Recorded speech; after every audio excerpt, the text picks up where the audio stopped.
Hello everyone and welcome back to the Erik Bryant Show, episode 5, part 2, and this will be dedicated to the 1000th episode of WWE Monday Night Raw. The show started off with Vince McMahon coming to the ring after a nice video package of a summary of some of the great moments from the first 999 episodes of Monday Night Raw. Then Vince McMahon comes to the ring. Everybody chants, "Thank you, Vince," as Vince McMahon says just what he did from the broadcast booth at the first Monday Night Raw. He said, "Hello everyone and welcome to Monday Night Raw." That's not quite how he said it. He was like, "Hello everyone and welcome to Monday Night Raw," you know, in his deep voice. And then he introduced the Generation X. As DX came out, Triple H and Shawn Michaels. And then they said, you know, we thought there were more of us than just this, as the New Age Outlaws and X-Pac came out. And not trying to be critical, but X-Pac looked really bad. X-Pac looked like he had been drinking or doing something before the show. He's also put on about 40 pounds. But other than that, the Road Dogg and Billy Gunn looked pretty good. They all five guys got out there, did their thing with DX, had some comical moments, making fun of Shawn losing his smile and posing for Playgirl and things like that. Before Damien Sandow came out to interrupt, and to make a long story short, Sandow basically took Sweet Chin Music and a pedigree for his troubles. I like the opening segment. I've always been a huge D-Generation X fan, so to me it was a great way to kick off the show.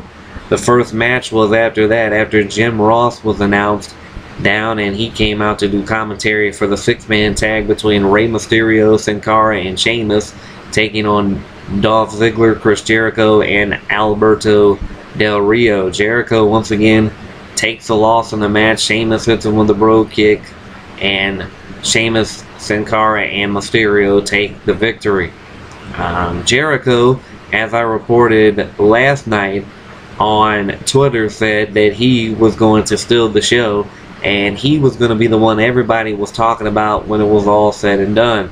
But don't think that was accomplished by Chris, who did not go ahead and let you know he did not show up in anything else for the rest of the night. So after that match was over, his night was over as well. Brodus Clay came out and introduced his brother from another mother, Dude Love. Pretty funny thing there with both guys trying to dance. I guess both guys trying to dance. It was more entertaining than the actual match, as Jack Swagger lost in about 30 seconds to Brodus Clay. So Jack Swagger continues to be buried by guys who he can out wrestle circles around, which I really think is really a shame. I saw some promise there for Swagger last week when he and Ryback kind of put on a little wrestling match for a couple minutes, and the match was thrown out. It never happened, never started. But it was, I thought, was going to start a pretty good feud to kind of try and make Ryback credible as far as not just a monster and an actual somewhat of a wrestler. I think him and Swagger in a program could really help Ryback, because, you know, Swagger's wrestling ability, some of it might rub off on him, but Clay got the easy squash win. And I feel even the people that like Brodus Clay's gimmick at the beginning, which I don't know why anyone would, and I know a few people that do, but I think even those few people are starting to get tired of the whole 30-second match, then dancing around the ring with the same tired moves that he puts on every week. Then we had Triple H and Trish Stratus in a backstage segment where DX came in, interrupted him, and X-Pac with a creepy little come up on Trish, asking her how she was doing. The next segment was AJ and Daniel Bryan, the wedding, and it was one of my favorite parts of the night. Not only because I love Daniel Bryan's wrestling ability or anything he does on camera, interview or anything, and I love AJ. She right now is my favorite diva out there. She's just, to me, entertaining, the most entertaining thing the WWE has right now, diva-wise. I mean, I like Beth Phoenix and Natalia's wrestling, but AJ is I say a good wrestler. She's improving, looking better in the ring. She's getting more of a chance to be in the spotlight, and her character, I think she pulls it off better than any other diva would be able to currently in the WWE. Those two factors being in the same segment, but also one of my favorite characters in the WWF of all time, one of my favorite managers that I think was very underrated, the Doctor of Style, Slick, the Reverend Slick, comes out to perform the wedding ceremony. I love it. He still just to me, it was a great segment all around. Slick just did a great job, and it was great. I thought for a minute the wedding was going to go through, but AJ said no. She said yes, but she said that she wasn't talking to Daniel Bryan. She was talking to another man who made a proposal to her earlier in the night, which prompted Vince McMahon to come out and introduce us to the new general manager of Raw and SmackDown, AJ. A lot of people didn't like it, but to that I say yes, yes, yes. I love it. Next thing, they go to commercial. Daniel Bryan is still in the ring complaining about the whole situation. His night was ruined, which starts a segment between Daniel Bryan, CM Punk, and The Rock, which The Rock reveals to Punk that Vince McMahon has given The Rock a WWE title match at the Royal Rumble against whoever the champion will be. And of course, when that happened, I said, why? I mean, this guy, a part-timer, gonna come in. I don't care what he's done in the past. Everybody say, oh, he helped build this and that. You know, who cares? I mean, now these guys are working their asses off. Guys like Punk and Bryan and Ziggler going out there night after night. Sheamus. They might not be as great entertaining-wise as Rock, but a lot of those guys, especially Punk and Bryan, can out-wrestle The Rock, and everyone knows it. But anyway, The Rock comes out setting up later on in the night, and The Rock also with the rock bottom on Daniel Bryan before leaving the ring. Next was the Intercontinental title match, special guest ring announcer Bret Hart, which is fitting because he was one of the best Intercontinental champions of all time. Like the guy or not, he was a great competitor, a great wrestler. Christian and The Miz for the Intercontinental Championship, and The Miz does win the one championship he had yet to win in the WWE. Miz becomes the Intercontinental Champion, which was a pretty good match. I actually like the fact that The Miz wins the Intercontinental Championship to now he can say he's won all the championships in the WWE. Also, as some of you may know, I'm not a really big Christian fan, never been high on him. I always thought Edge was 20,000 times better than Christian, and I always will. But it was a good match. Then we had the segment with Triple H coming out to see what Brock Lesnar's answer was. Paul Heyman, of course, comes out to have words back and forth. Heyman says that he feels sorry for Triple H's children. Triple H goes after him, but before he can get him, Stephanie McMahon comes out. She tells him not to talk about her children anymore.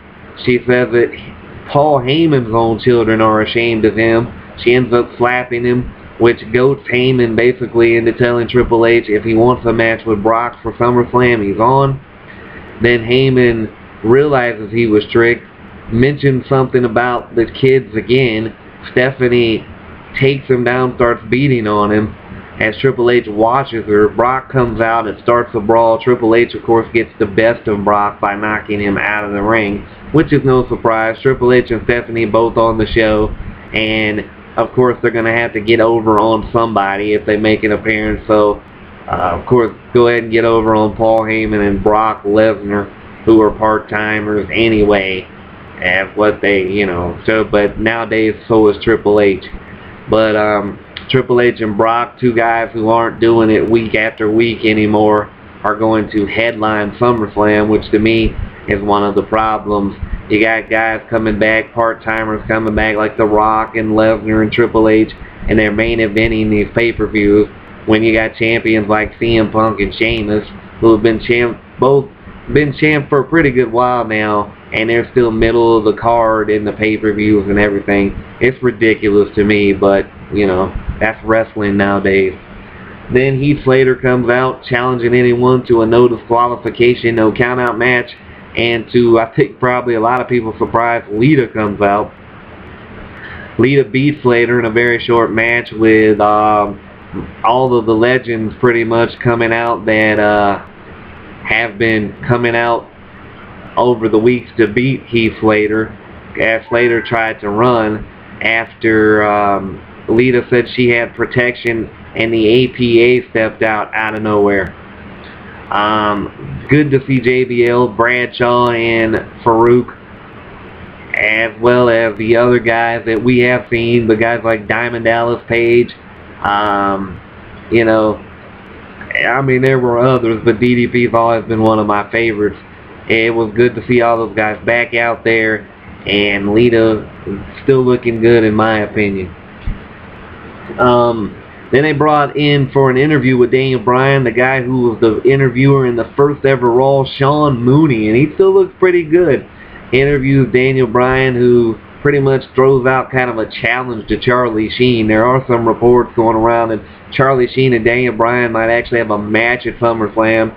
To that I say, God, no, please, don't do that, because Charlie Sheen would probably find some way to beat Daniel Bryan, and that would be blasphemous, to say the least.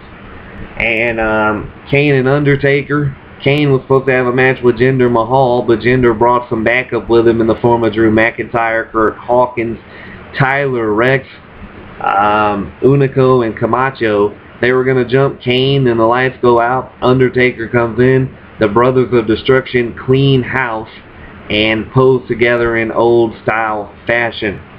And then you had the main event, the WWE title match between John Cena and CM Punk, which ended in a disqualification as Big Show continued to run in. The ref finally saw and rang the bell. Punk stood there and let Show just beat up on Cena as The Rock ran out to help John Cena. The Rock took Big Show down. Punk left the ring, and Rock got ready for the People's Elbow. Punk runs back in, and there we have it, the heel turn, which I loved it because I'm a true CM Punk fan, not one of these bandwagoners who cheers him when he's good and boos him when he's bad. I like Punk better as a heel anyway. I wanted it to happen because I was tired of the little kids cheering for Punk because they don't even know what CM Punk stands for.